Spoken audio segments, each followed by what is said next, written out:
Having your own home is awesome, but it's also a lot of work. The good news? Finding help for your projects is easier than ever. Introducing Angie, the app that puts all your home care needs at your fingertips. Need a pro to fix that emergency leak? Maybe find someone to build a deck, or even set your seasonal tasks on autopilot. Angie can handle all that and more. Expert pros, hundreds of home projects, clear pricing, and the easiest way to book and pay in seconds. This is Angie, your home for everything home. Download the app today. Greetings, humans. You have entered the Command Zone, your destination for all aspects of Elder Dragon Highlander. Enjoy your stay. What's up, everybody? Welcome to the Command Zone podcast. I'm your host, Jimmy Wong, joined today by the one and only DJ. Hello, everyone. It's really nice to be here. Oh, yeah. It's been so long since I've seen people outside of the people that normally inhabit this household, so it's great to hang out with an old friend, DJ. Hey, aren't vaccines great? They are amazing, in fact. We're right next to each other, and I feel like I feel revitalized. I feel refreshed. I feel ready to talk about Commander. Oh, yeah.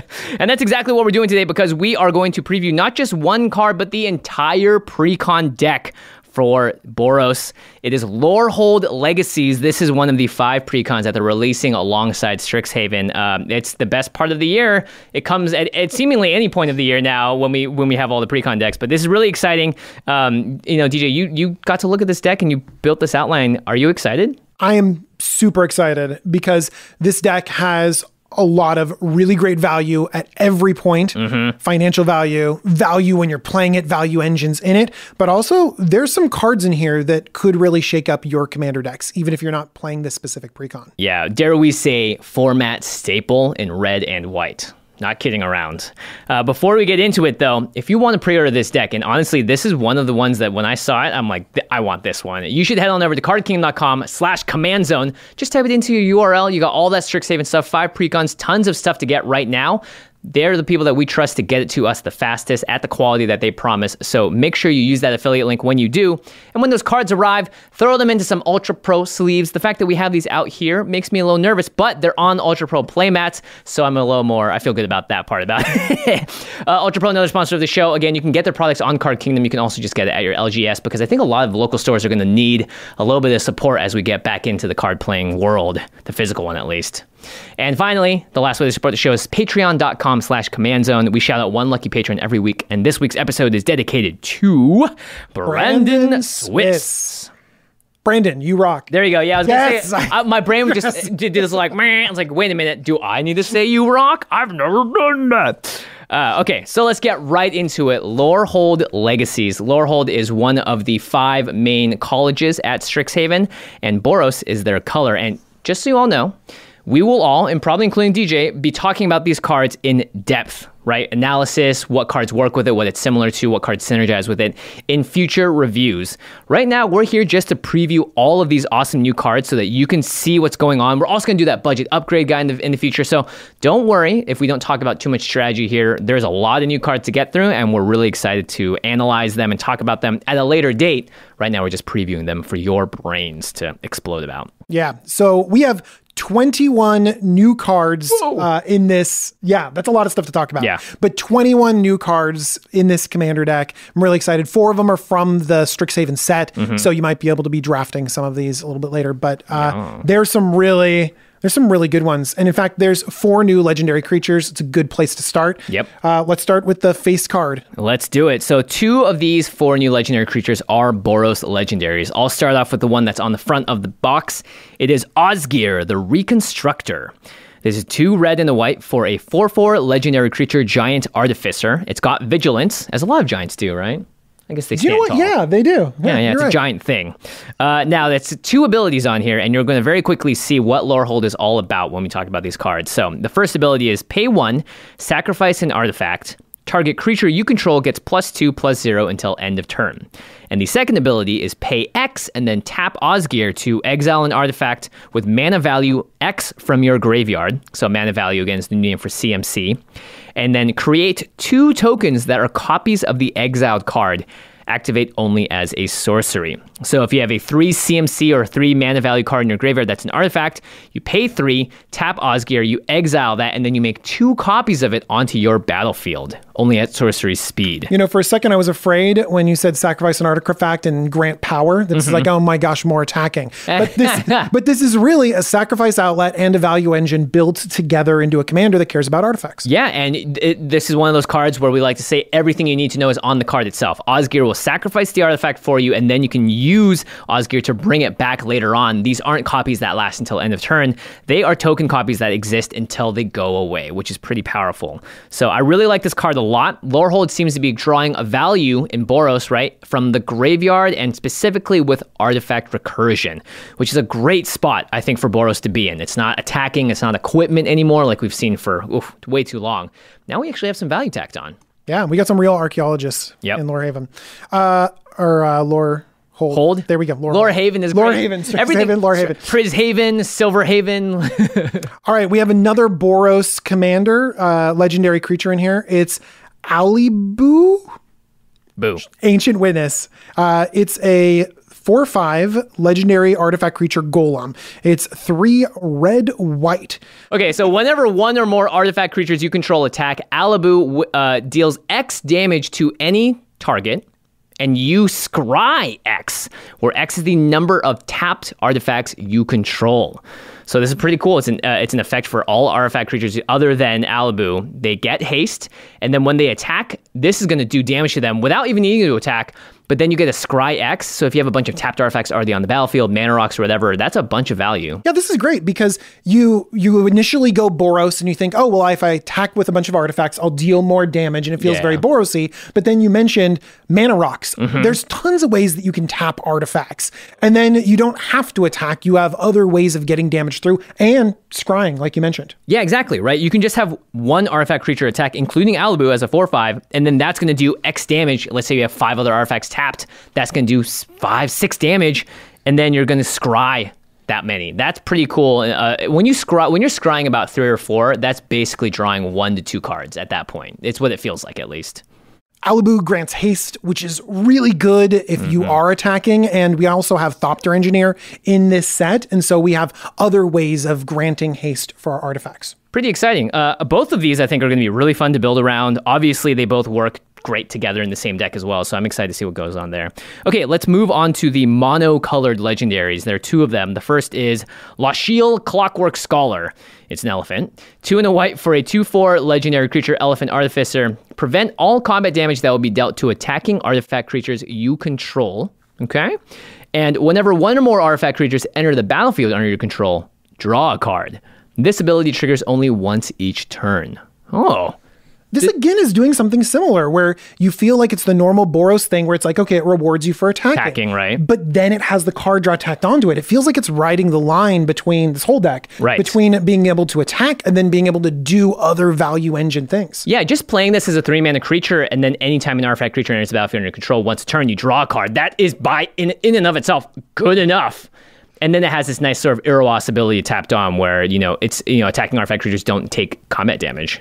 I'm pretty pleased so far. I don't know about you, DJ. I know. There's a ton of ways to just cast an artifact, put an artifact in. Like, that's, I mean, we've only talked really about 3 cards, and every single one of them have some sort of card advantage, if not direct card draw, tacked right onto them.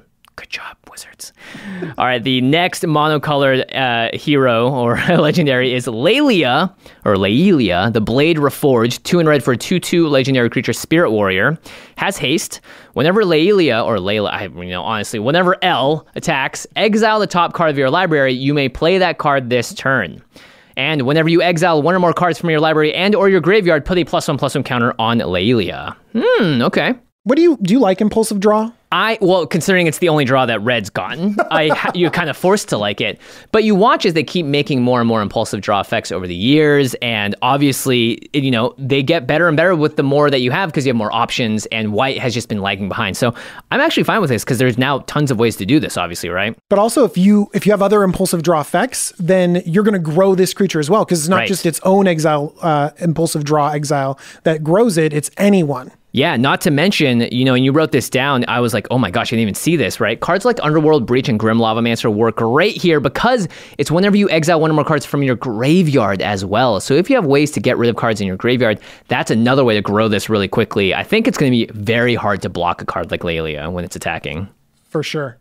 Okay, let's talk about some of the single target removal, the targeted removal that we have in this set. Ooh, new cards that are targeted removal in Boros. I'm excited. I know. Get out of here. You did that so well. Jeez. The tables have turned. I'm usually the one that's the worst at throwing the paper off. I should have thrown it behind me. I don't know. I was trying to copy you. It looked so cool when you did it. Okay, I want to talk about Rip Apart. Red and white for sorcery. Choose one. Rip Apart does 3 damage to target creature or planeswalker. Okay. Or destroy target artifact or an enchantment. Artifact or an enchantment. 2 mana.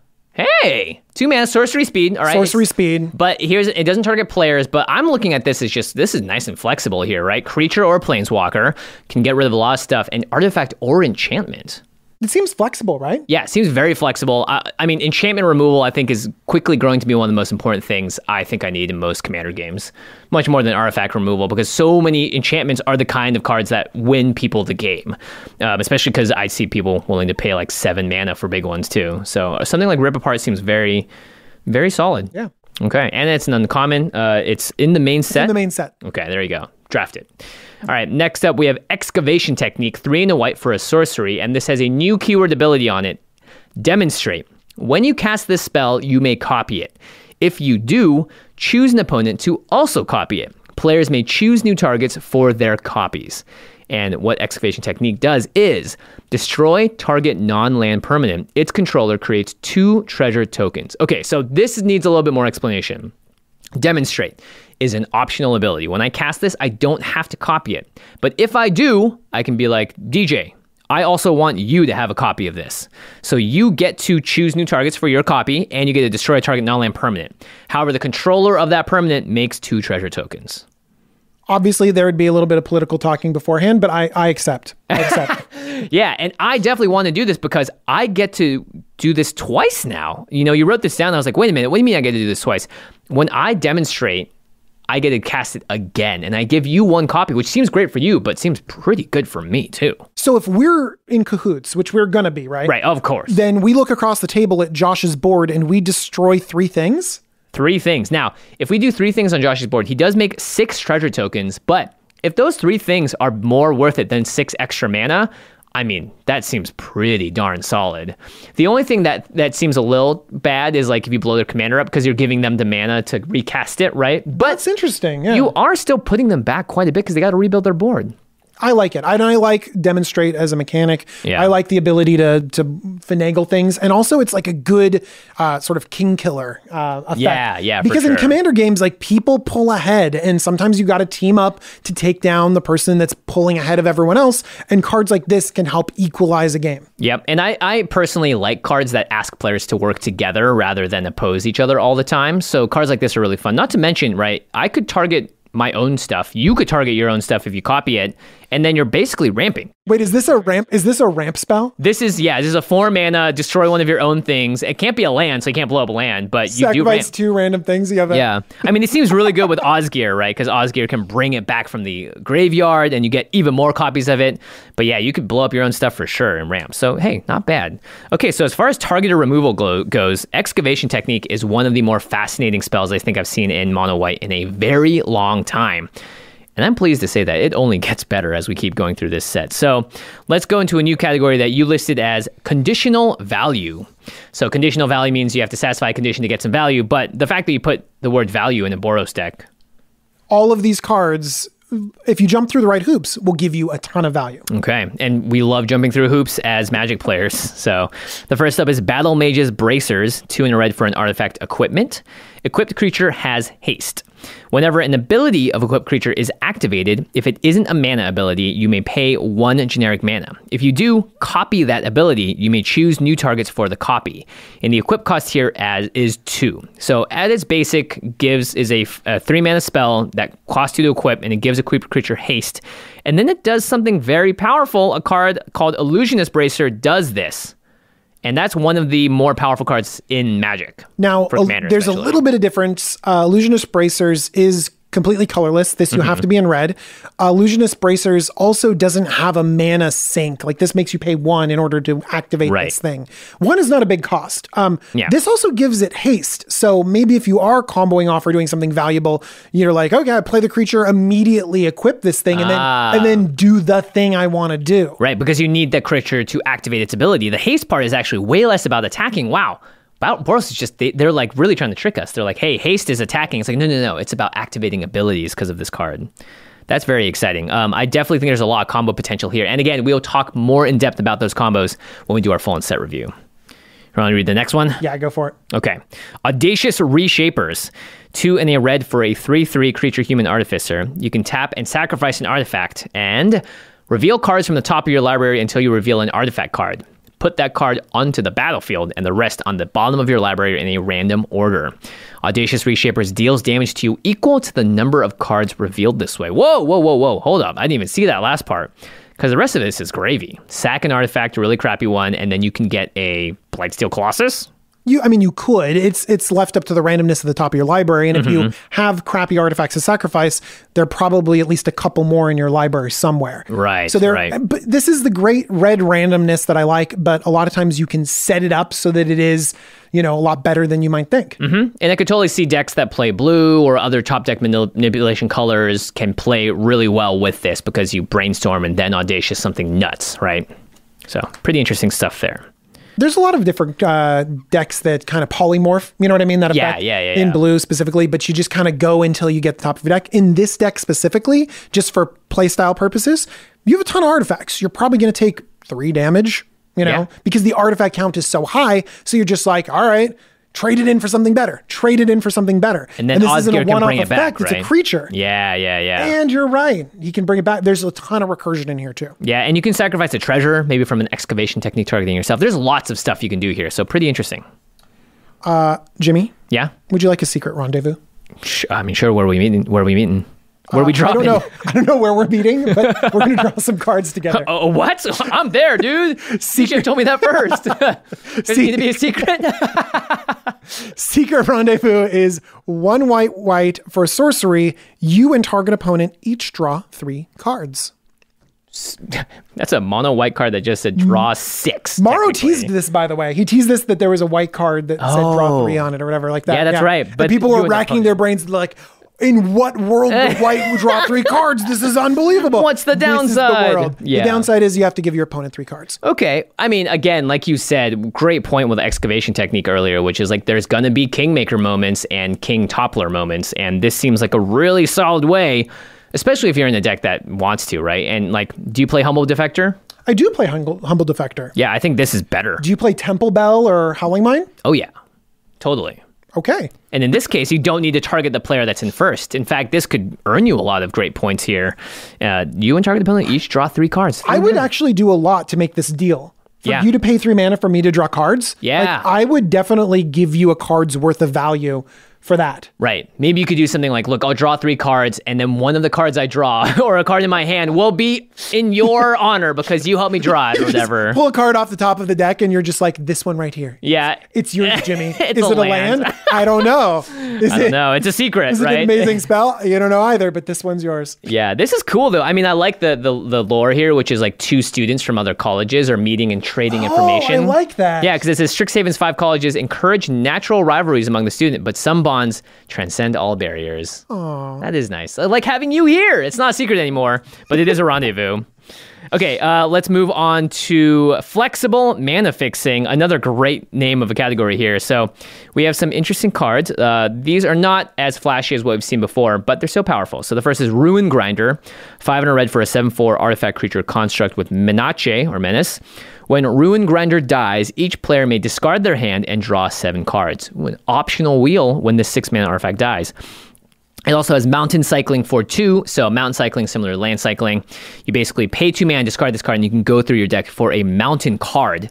So it doesn't need to be a basic land. Put it into your hand, then shuffle. So this is also just great on turn 2 when you don't have any other plays. Cycle it, draw a land into your hand. Sometimes in certain decks, if you run enough land cyclers, you can count that almost as an extra land in your deck. Land cycling is sneaky good because the worst thing in the world is to miss your land drops in Commander. We talk about how ramp is so important, but if you miss your land drop, your ramp doesn't matter. You know, like you need to stay up the pace in the game. And so this is flexible enough to be able to get the mana that you need if you need it, and then at the top end have this kind of big thing that comes down. And by the way, if you're paying that much mana for it, you might be a little bit empty-handed, and then you might need that wheel effect.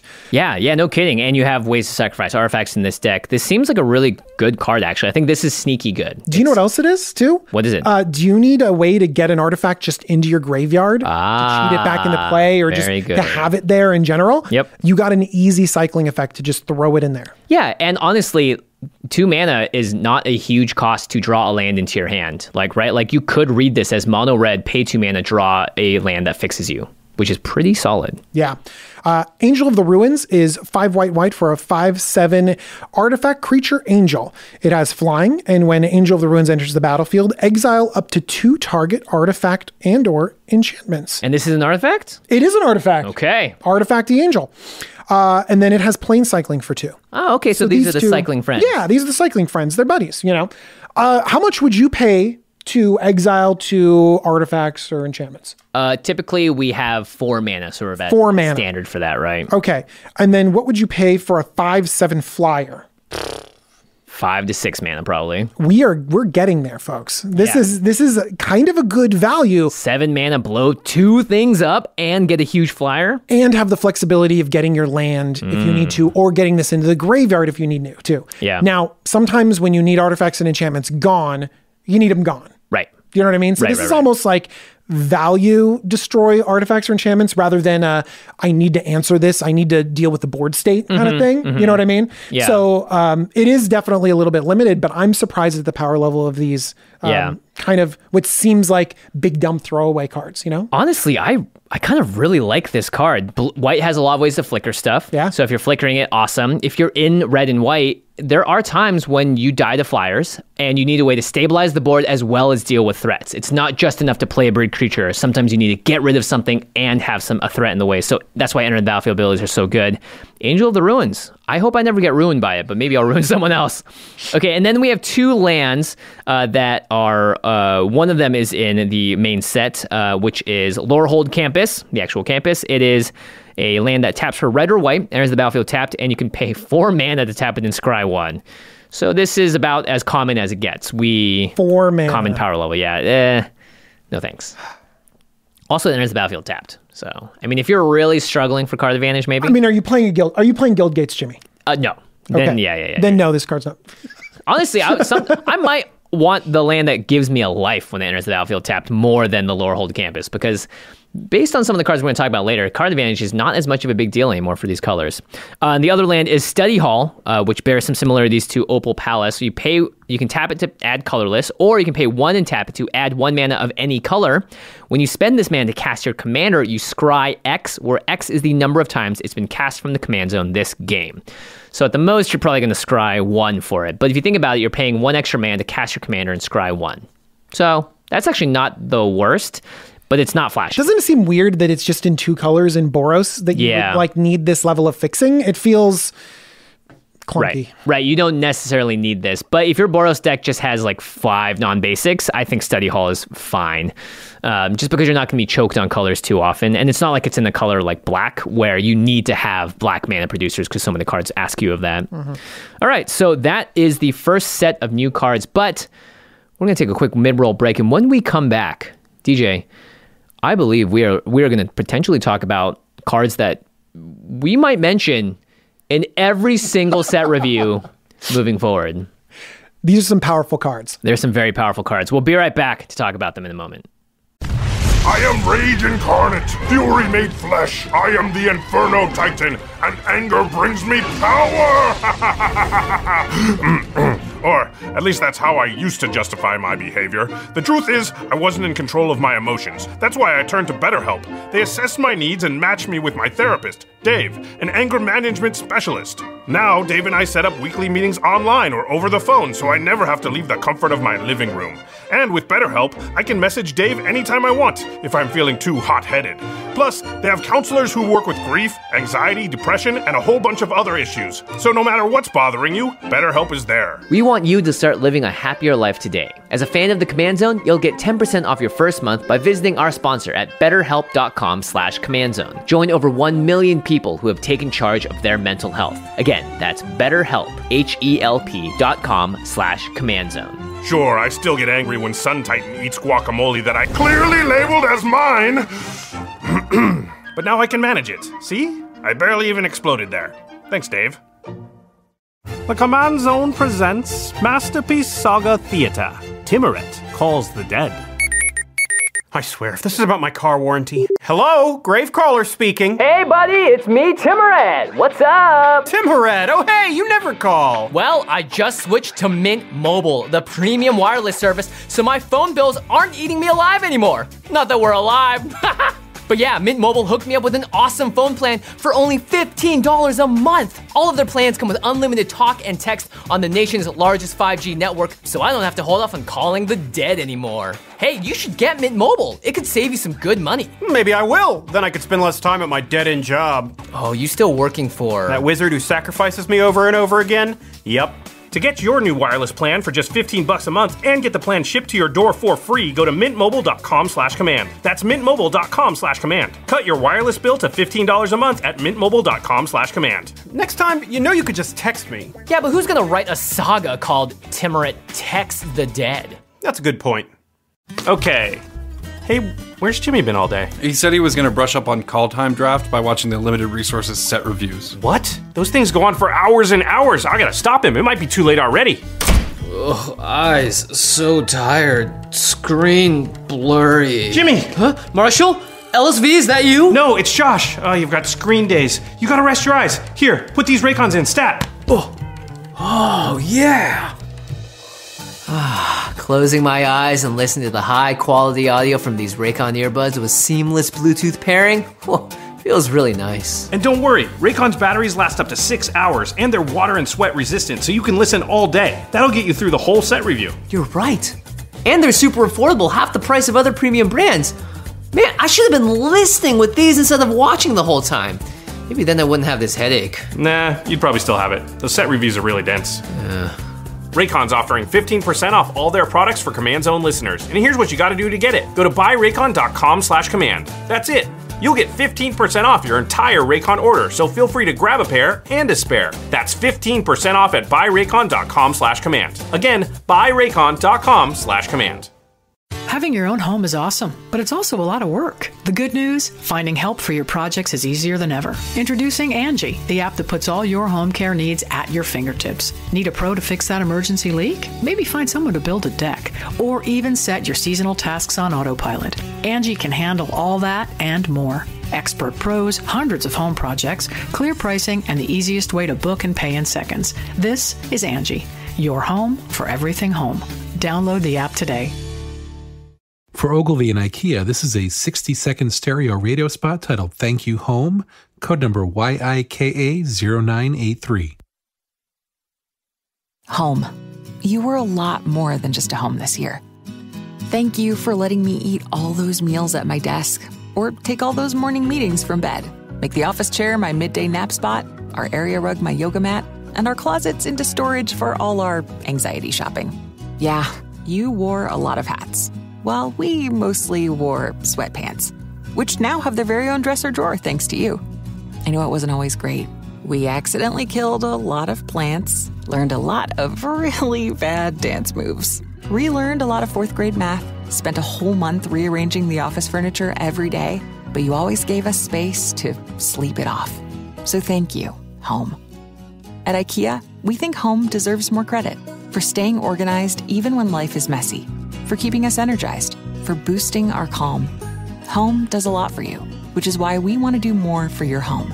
Find new home office, bedroom, and organization solutions at IKEA. Okay, we're back. Someone might be like, Jimmy, the hyperbole is too much. But the first time I saw these cards, I was blown away. How'd you feel the first time you saw them? I was excited. Yep. You know, because I like playing red and white decks, and I'm just feeling sad, perpetually sad that I'm always starting behind. You know what I mean? Yeah. It's just like, I don't have access to the same toys that you do, Simic players. Yeah. But now, look, you got extra lands onto the battlefield. That's cool. Not me though. but now we have some new toys, and I really like that it's just not, hey, just put a land on the battlefield. They feel Borosy. They feel unique. They're powerful. Let's stop teasing them. And you know what? One more shout out to Lorehold. They found out, hey, you know, if we can give red and white something, let's give them good artifact stuff. Yeah, play with artifacts. That because artifacts to begin with are kind of every color, and now Lorehold has that, and it's giving us the value we need. Please kick us off with that Cursed Mirror. Cursed Mirror is an artifact. It's 2 and a red, and you can tap it for a red. So 2 and a red artifact, tap it for a red. Okay. Thumbs up. Baseline. Okay. As Cursed Mirror enters the battlefield, you may have it become a copy of any creature on the battlefield until end of turn, except it has haste. What? So I like the floor on this. 3 mana artifact. 3 mana for red. I mean, like, we'd prefer it to be a 2, but you know. Yeah. But is that bad? It's not awful. No. It's not great, but again, this is an artifact deck that needs artifacts as well to sacrifice being the ban wherever it is.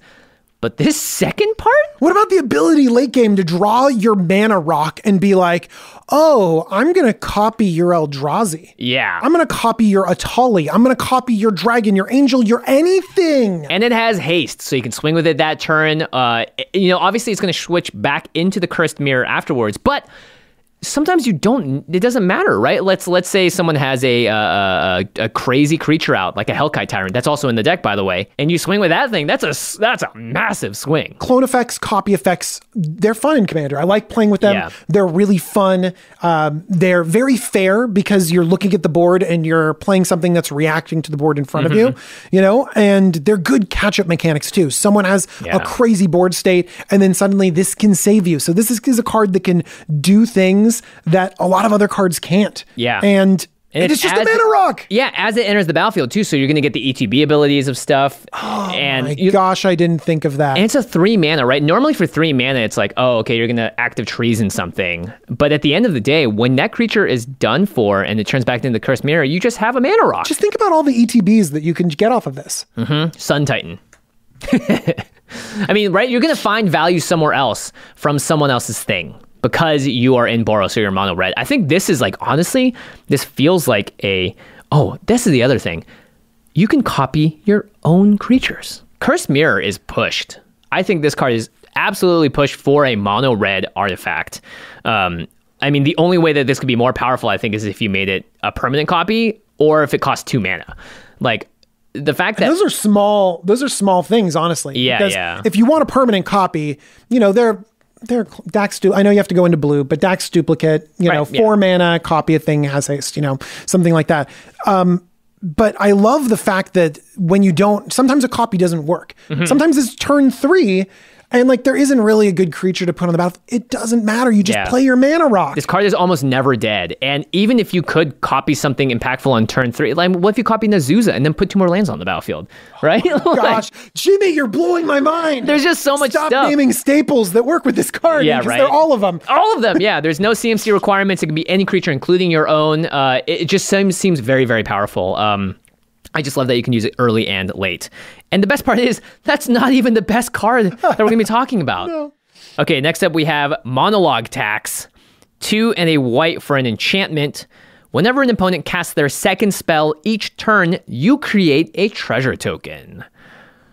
Oh boy. Do you like Smothering Tithe? I do like Smothering Tithe. Does everyone else like Smothering Tithe? Probably not, but this is a Smothering Tithe that doesn't make you ask them, do you want to pay the whatever? Right? Nice, you almost got there. Yeah. The picture obviously reminds you of Smothering Tithe, right? It's just a person. Oh, it totally does. Yeah, just coming out of the mouth. Yeah. I think quite often we are casting 2 spells a turn in Commander. So I would say you play this on turn 3. You pass the turn 4, turn 5. There's a very good chance that at least 2 of your opponents on each rotation are going to cast 2 spells that turn. So that means you're going to get 3, 4, 5 treasures maybe off of this already. I mean, that pays for itself at that point. Yeah. And I think that it's a fair thing to say that this does pay for itself. It is good value. But like the fact that it's so closely compared to Smothering Tithe means that this might feel a little bit lackluster, because Smothering Tithe does do some crazy stuff, and people wheel, and people like draw tons of cards, and you end up with masses of treasure in front of you. And this is not exactly Smothering Tithe, but Smothering Tithe sometimes doesn't even feel that great. You know? It's one of those effects that I actually put in less of my decks unless they desperately need it, because I don't like, it's the same reason I'm taking Rhystic Study out of some decks, because I just don't like sitting there and being the tax police. And Smothering Tithe is obviously more powerful, but this is 3 mana. I think this is still going to do a lot of work. Mana ramp coming down earlier has a larger impact on the game. So the fact that this comes down on 3 and maybe can help boost you into like higher costing mana spells earlier, a turn earlier, is better. Yeah, I like monologue attacks a lot. I think this is much, much better very early in the game when players are going to be, but later on in the game too, it could still just get you, passive mana generation. This is the kind of card that if it's on the table, no one's looking to remove it with the removal spell, because they don't see the impact as hard, right? It's not Rhystic Study, you're not drawing a bunch of cards, but you're going to get a lot of value out of it, I think, if you can get out early. And then the last artifact, this one is, again, absurdly exciting.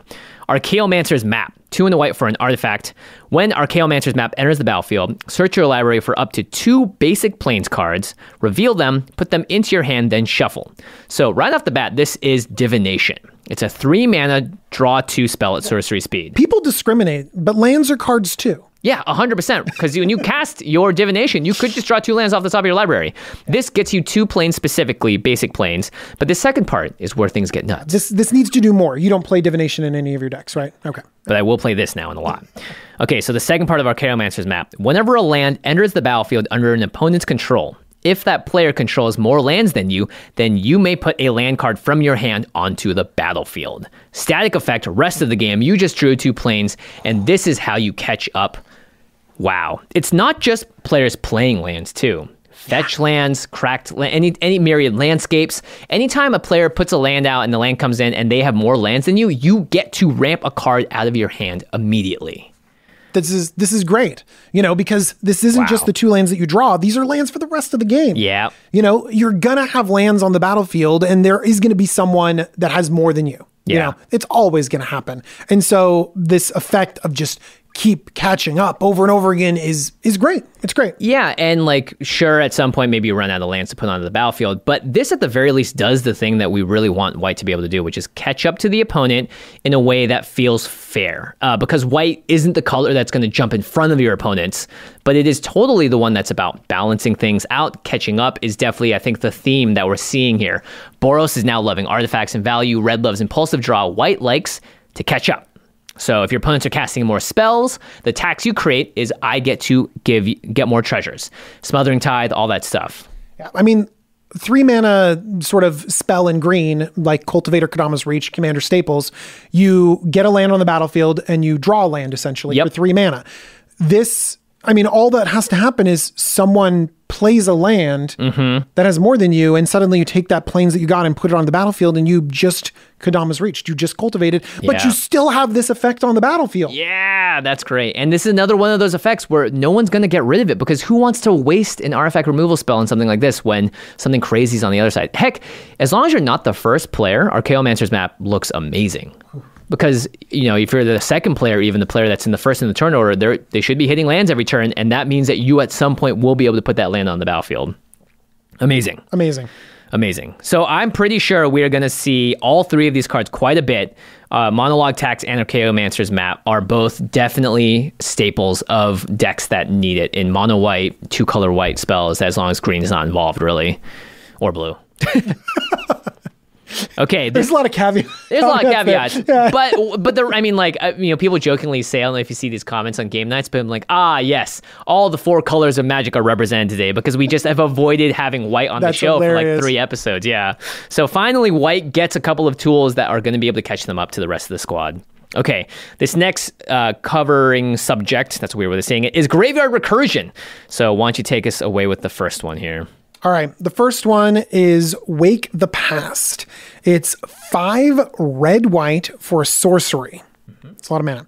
Return all artifact cards from your graveyard to the battlefield. Okay. They gain haste until end of turn. Wow, Gravy on top. They gain haste as well? I love that they gain haste. Yeah. Because That feels doesn't that feel Boros? Because this is like a very value effect, right? It's just like bring everything back, get your engine going, and that's great. But I love that it also has that little bit of Boros flavor to it where it's like, oh, by the way, if you wanted to attack, you can attack. Yeah, because people might read that and go, oh, my mana rocks, my 5 mana things that do stuff. But no, we're talking creatures here. We got Steel Hellkite in this deck.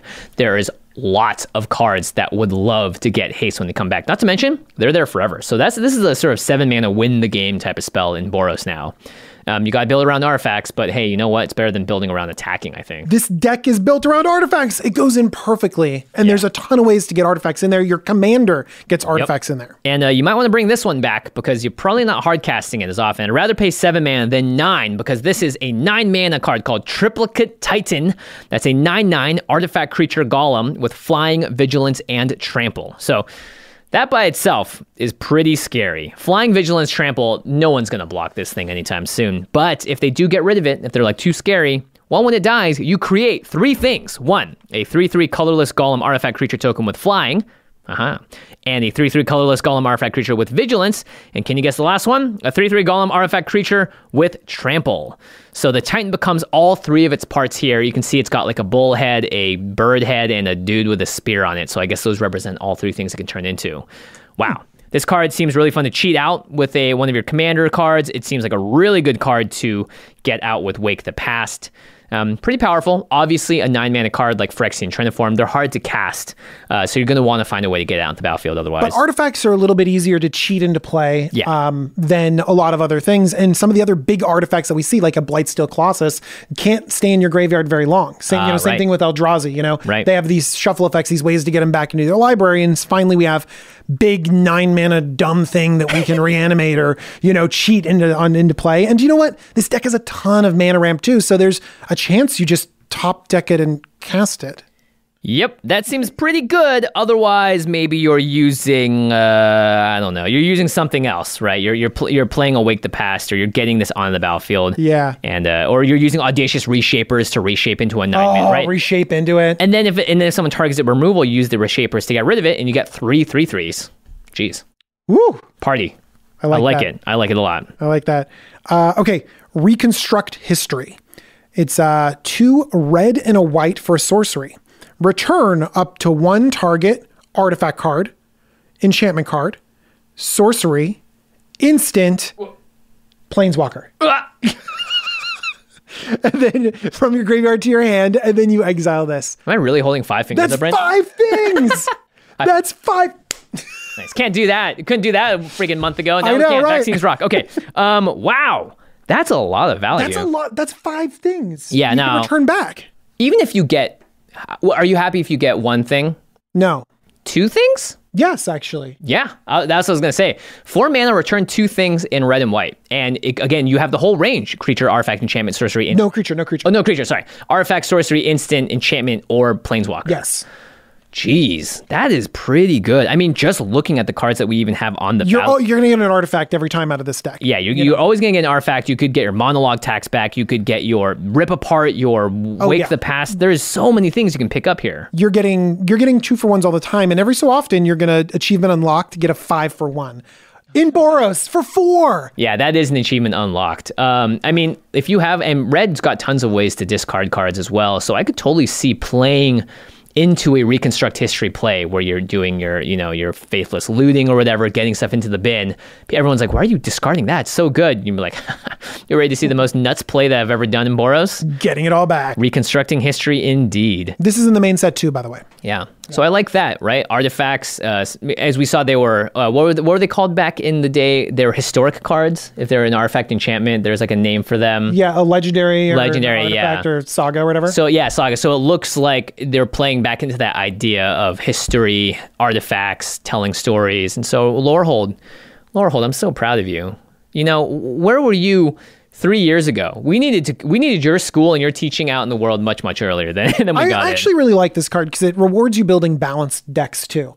Right. A lot of times you build these very focused, very, crazy decks, just instants in it or something like that. And this is like, hey, build a balanced deck, play this balanced card that can give you a bunch of value back in Boros. And it works again in like the Wylith, the equipment decks, because your creatures are going to die. Maybe you're playing combat tricks. Maybe you need a way to rebuy something really important. So like Reconstruct History, I mean, you don't even need to be an artifact deck, right? You could just have enchantments, instants, sorceries, and planeswalkers. Yeah. Like that's enough. Okay. Wow. Okay, so let's go to the last topic here, which is more artifacts, more damage, because obviously we need to win the game somehow, right? First up, we have Bronze Guardian. It's 4 and a white for a star 5 artifact creature golem. It has double strike, as a new ability from Strixhaven called Ward. So Ward 2, so whenever this creature becomes the target of a spell or ability an opponent controls, counter it, unless that player pays 2 mana. And other artifacts you control have Ward 2. And finally, Bronze Guardian's power is equal to the number of artifacts you control. Okay. Ward. Oh, it's only missing trample, honestly. Yeah, it's got double strike. I mean, this thing's gonna get huge. People are gonna have to block this thing. Double strike is big. I've seen decks that put treasure onto the battlefield, artifacts on the battlefield, and all this stuff have these things get massive. Also, it has Ward 2, and it gives other artifacts you control, not just artifact creatures. So we're talking about your Archaeomancer's maps and your and the cards that are really good, right? So that's really interesting because you discouraged by Ward 2 or totally? Yeah, because I put my removal spells in my deck because they cost 2 mana, not 4. And if they're 4 mana, I want them to exile something, get them off the battlefield forever. And if that turns that 4 mana spell into a 6 mana spell, it's a really good deterrent because it slows everyone down sometimes just enough for them not to be able to cast that second spell that turn, or the one or sequence it the exact way that they wanted to. It feels more and more like Commander is this like battle of inches, and so effects like Ward, where they were not as amazing back in the day, are much better now that everyone's trying to play more efficiently, lower CMC spells, because this just jumps the CMC of their deck when they're trying to target your stuff. Even abilities like a tapper or whatever to tap something down just cost 2 more to do. Ward's like Frost Titan, right? Yeah. So it's punishing where if you target it and you can't pay the 2, it just gets countered. Yeah. I used to think that they would make it so that you just couldn't target it if you don't pay the extra 2. No, you can target it. But now you can target it and your spell just gets countered. Counter it unless that player pays. Yeah, and if you can flash the Bronze Guardian in or find a way to cheat it in instant speed. Ooh, that'd be fun. I like that. That's cool too. It's a good achievement right there. Yeah. There's a lot of achievements to be unlocked with this deck. Okay, the last new card that we're going to be talking about here before we dig into the stats of this deck is Dig Site Engineer. 2 and a white for a 3/3 creature dwarf artificer. Whenever you cast an artifact spell, you may pay 2 mana. If you do, create a 0/0 colorless construct artifact creature token with this creature gets +1/+1 for each artifact you control. It's a Karnstruct. Karnstruct. I love amazing. Karnstructs. Yeah. So anytime you cast an artifact, you 2 mana on top, you could sometimes be making a 5/5, a 6/6, an 8/8. They keep building on each other. And again, we talked about how many treasures this generates, how much, random incidental artifact mana ramp, so that when you just play a random artifact, pay 2, and then you just get a 5/5 or an 8/8. That's great. Yeah. This seems like it's nice too. It's a 3 mana 3/3. It's right in that spot of like high value creatures that don't break the game, but clearly are very good in your deck if it synergizes, right? Like you have the Courser of Crufixes for lands decks, your Azuzas, and Dig Site Engineer I think is right there for artifact decks. Costs a little bit of mana, but when you're making 7/7s, 8/8s, and then they become fodder for your other artifact cards, your Bronze Guardian gets bigger. It seems like it's got that cross-table synergy that works really well. Well, I think that there are elements of this deck that are a ramp deck, because we do have these 9 drops and these big artifacts. Yeah. And one of the issues of a ramp deck is that sometimes you can draw all of the things that get you there and no action, or you draw the action, before you have the ramp that gets you there, and your deck feels clunky. This gives you something awesome to do when you draw Boros Signet, on turn 7. You know what I mean? Yeah. All of a sudden, that Boros Signet becomes a 5/5 construct creature, or it's 6/6 or even more. Yeah. And you get to have that Boros Signet. And it pumps this thing, and you can sacrifice it for value, and you can, polymorph it away or whatever for something better. And all of it builds on each other. Yeah, and I feel much better about using the Audacious Reshapers to get rid of a construct than one of my like really powerful artifacts too. Yeah. Okay, so let's dive very quickly into the deck stats. Those are the 21 new cards. I am unbelievably impressed. Maybe we overhyped it a little bit, but like seriously, there are at least 6 or 7 cards in here that make me go, these are going in decks that I already have right now. Yeah, I think that a lot of people that love artifacts, that love this deck specifically, are going to be excited about how these synergize and work together. Yeah. I have a Mardu artifacts deck, so I'm geeking out about this a lot. But then there's a lot of other people that look at these like staple cards. They look at the things that provide more depth to Boros. Yeah. And they're all secretly happy too. And the reason I really liked the triple of Curse Mirror, Monologue Text, and Archaeomancer's map is that none of them are Boros. They are white and red. So you can put them, that means, into a lot of other decks. You don't need to have red and white in the deck that you put them into. So that I think is really valuable. Yeah, and Reconstruct History is the only Boros one. But like, man, Secret Rendezvous to draw a bunch of cards. I think. And I like the Angel. I honestly like the Angel. Yeah, I do too. Angel of the Ruin, 7 mana. Man, if you had to choose one favorite from here. You called it. You said there are like 6 cards that, like, artifacts aside, you feel like you like a lot that you would run in a bunch of decks. And I think this is it right there too. Yeah. And I do love the commanders as well. So let's talk about the deck. Stats. So how many ramp spells are in this sucker? 16 ramp spells. Just lots of artifact ramp. And that's, I think, what we need. You know, in a ramp deck and a deck that has 9 drops, you need a critical mass of artifact ramp. Yeah, and the artifacts serve 2 purposes, for ramp as well as fodder for your commander. There are 8 card draw spells. However, there are 9 cards that potentially put an artifact into the graveyard while drawing you a card. Yeah, usually we don't count cantrips as draw spells that just like, we play this and you discard a draw card or something like that. Right. It doesn't give you enough velocity to move forward in the game.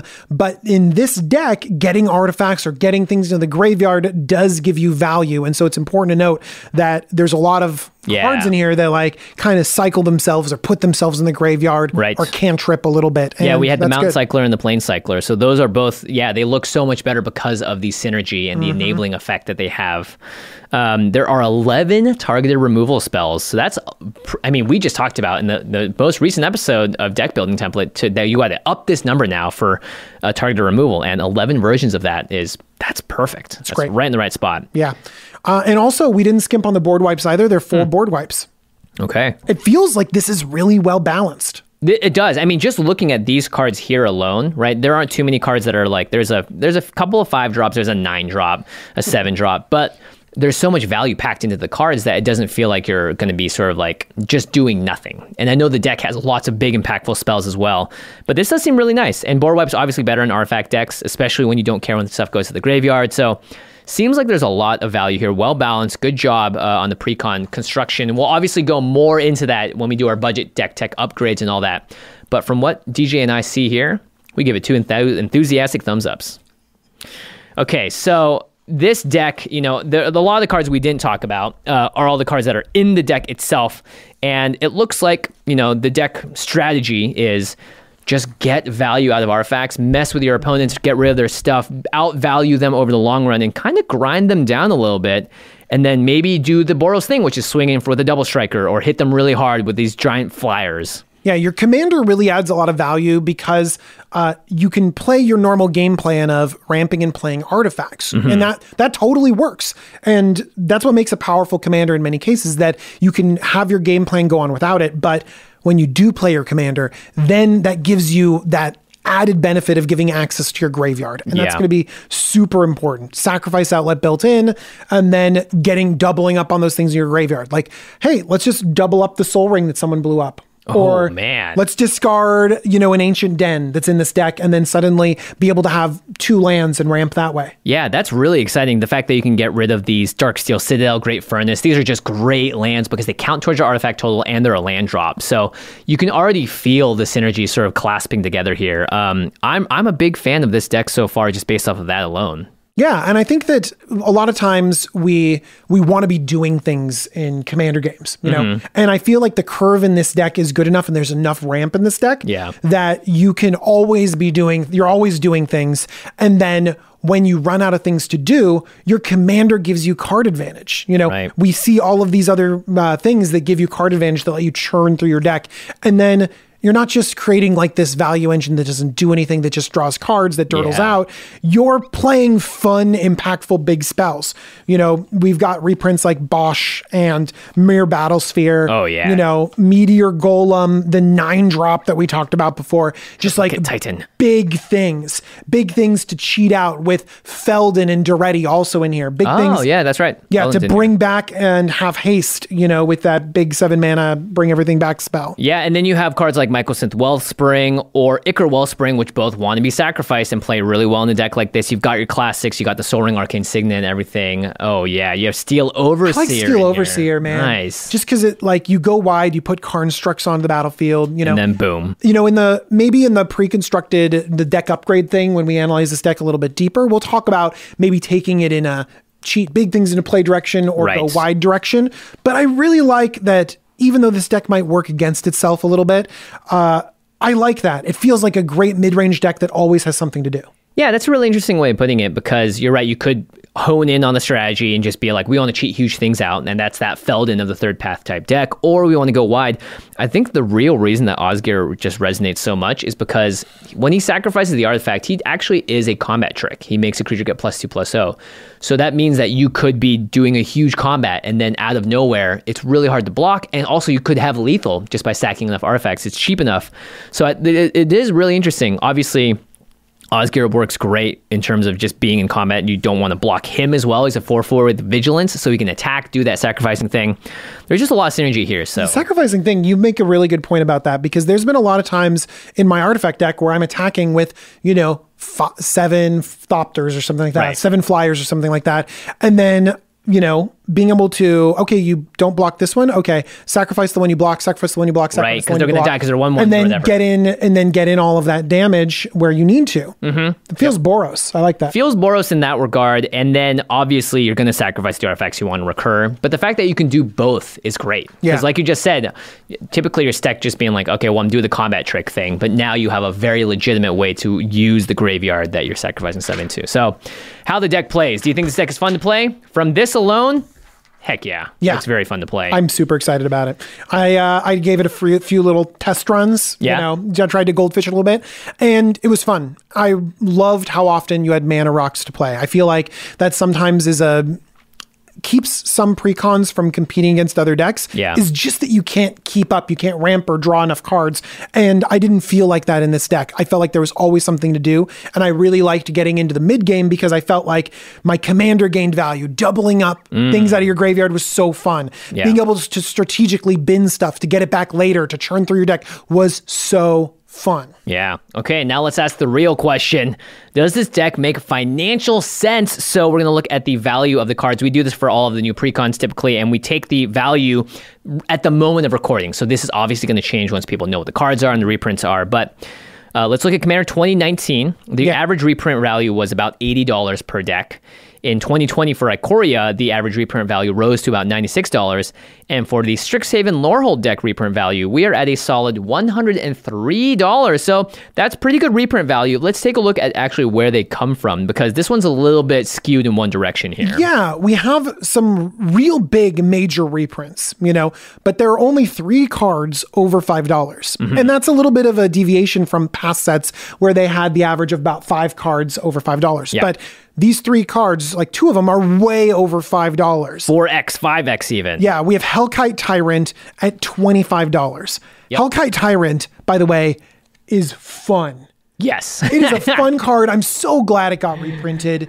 It's been a while, right? And it's one of those, like, it's a 6-mana, 6/5 dragon, right? I love this in dragon decks, but this is great because this gives you artifacts to sacrifice with your commander.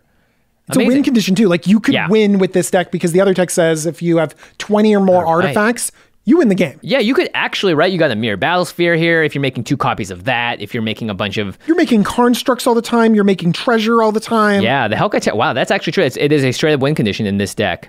The other card that is very much up there is 1,000-Year Elixir. Now, this one definitely has spiked more recently, but this is a pretty strong card. Obviously, you're able to give stuff haste, activate abilities, and you can pay mana to untap creatures. So that means you're using Osgir more than once. You're using your Audacious Reshaper more than once. Pretty good stuff. Your Steel Overseer. It does feel like this is a financial inclusion. Like Yeah. Wizards said, this should not be a $25 card. People want to be able to play with their interesting activated abilities. Let's reprint it. Yeah, and so it's I'm been in super glad Commander it's decks here. too. Yeah. Yeah. So it's definitely a card that they know. And then the last $5 card or over is Combustible Gear Hulk, which is just slightly hovering above the $5 amount. And I actually like Combustible Gear Hulk a lot. It's a way for you to bin cards into your graveyard. Yeah. Otherwise, a player is going to have to give you cards with it as well. So you could draw cards off it. So I like that a bunch. Do you know what else is fun? In a Both deck that sides has work 9 great. drops, in a deck that has like just Yeah. being able to say like bin 'em to someone, and then you mill a 7 drop, a 9 drop, an 8 drop, another 7 drop. Like this could deal a ton of direct damage, and it's really satisfying when you flip things over and then do a ton of damage, and then also having artifacts in your graveyard is not a downside in this deck. Yep. Honestly, you play Combustible Gear Hulk, and sure, you just get a 6-mana 6/6, but putting 3 cards in your graveyard in this deck is probably akin to drawing at least 1.5 cards. So that seems pretty good there as well.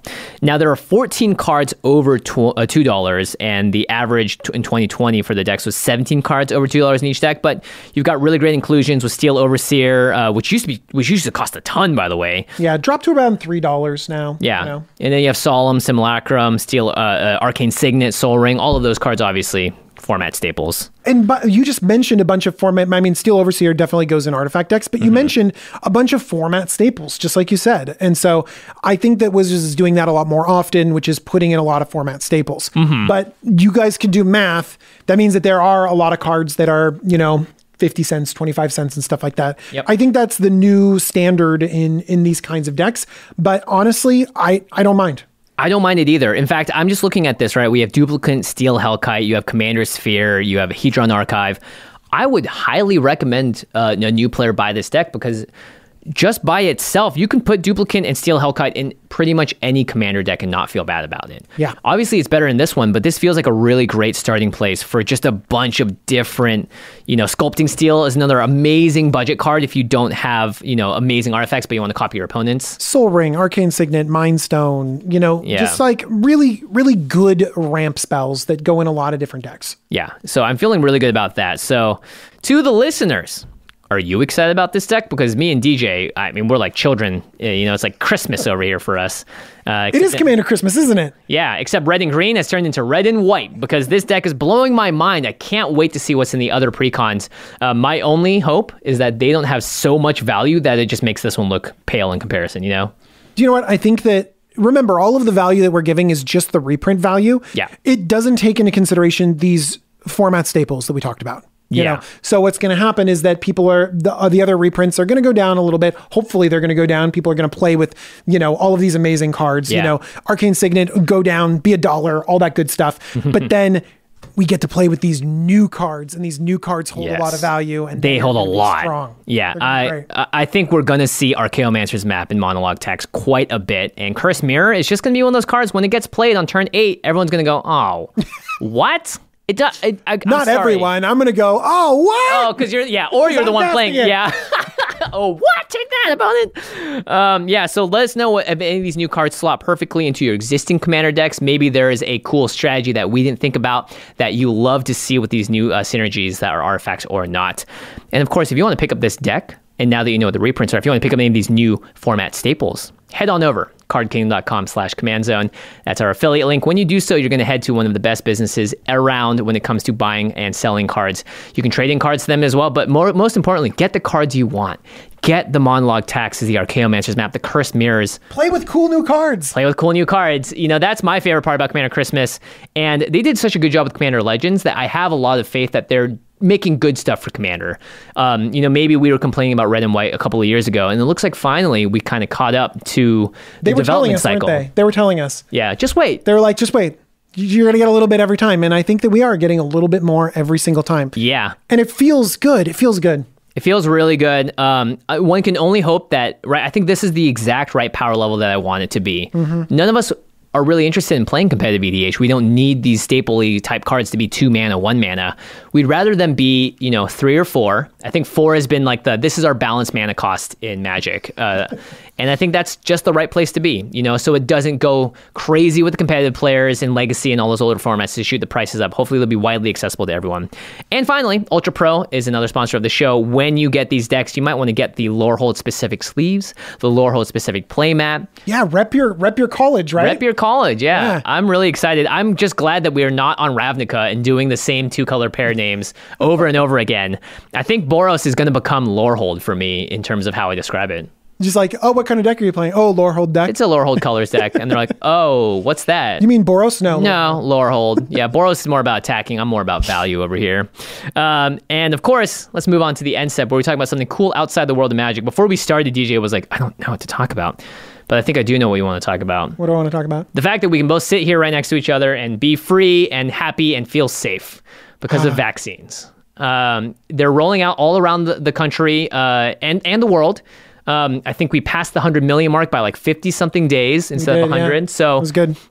At this point, I know a lot of people that are just calling their local CVS and asking every day, like, hey, do you have any extra? Hey, do you have any extra? It takes very little time off your plate. And if they do, you can just go right in. And we're almost at that point where there are going to be enough vaccines for every single person that needs it. Thank goodness. I never thought we'd get out of this. But I know, right? Yeah. So we're almost there. Be safe in the meantime. Yes, we're not all the way there yet. Yeah. You still need to wear a mask in public because even though we have the vaccine, we could carry it and we could give it to other people. So make sure you still adhere to wearing masks, all of the guidelines, wash your hands, all that good stuff. And if you have a chance to get a vaccine or get one for someone else, definitely, I can't recommend it enough. This is a bipartisan issue. Everyone agrees. Just get vaccinated so we can get back to playing Magic and Magic Fests. Oh my gosh, Jimmy, I'm so excited to play some Magic. Man, me too. If, what's the, I'm just thinking about Vegas because it's the biggest one and we get to meet the most fans and it's the most fun. But, we've been talking about going. Not just the LGS, right? Like, I know, right? We have these big things like, yes, I'm thinking about Vegas too. Don't get me wrong. I'm definitely thinking about that.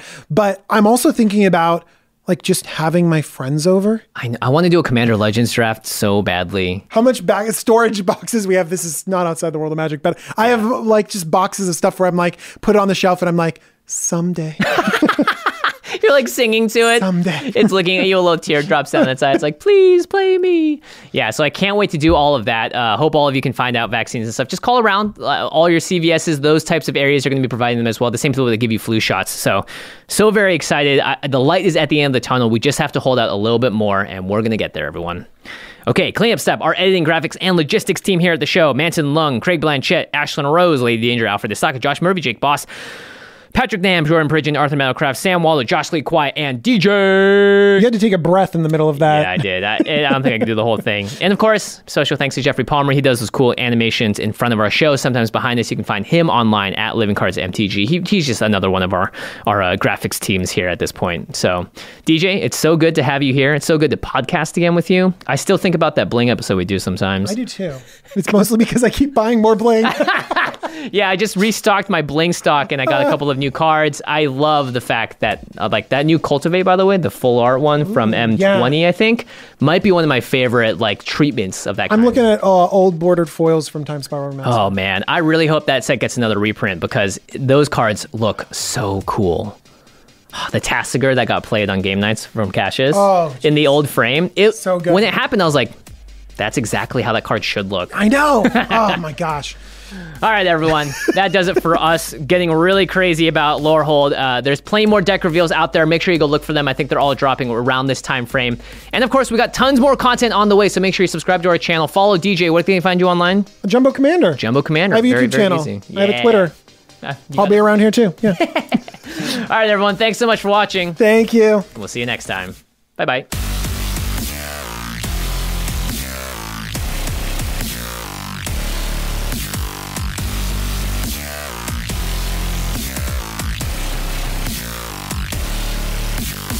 Thank you for your attention.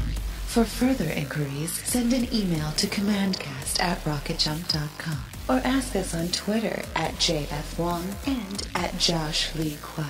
See you later, alligator. Greetings, humans. Having your own home is awesome, but it's also a lot of work. The good news? Finding help for your projects is easier than ever. Introducing Angie, the app that puts all your home care needs at your fingertips. Need a pro to fix that emergency leak? Maybe find someone to build a deck, or even set your seasonal tasks on autopilot. Angie can handle all that and more. Expert pros, hundreds of home projects, clear pricing, and the easiest way to book and pay in seconds. This is Angie, your home for everything home. Download the app today. Streaming only on Peacock. John Wayne Gacy killed 32. Straight from the killer's mouth. They want you to believe that I alone committed these murders. The new gripping 6-part documentary series, John Wayne Gacy, Devil in Disguise. All episodes streaming now, only on Peacock.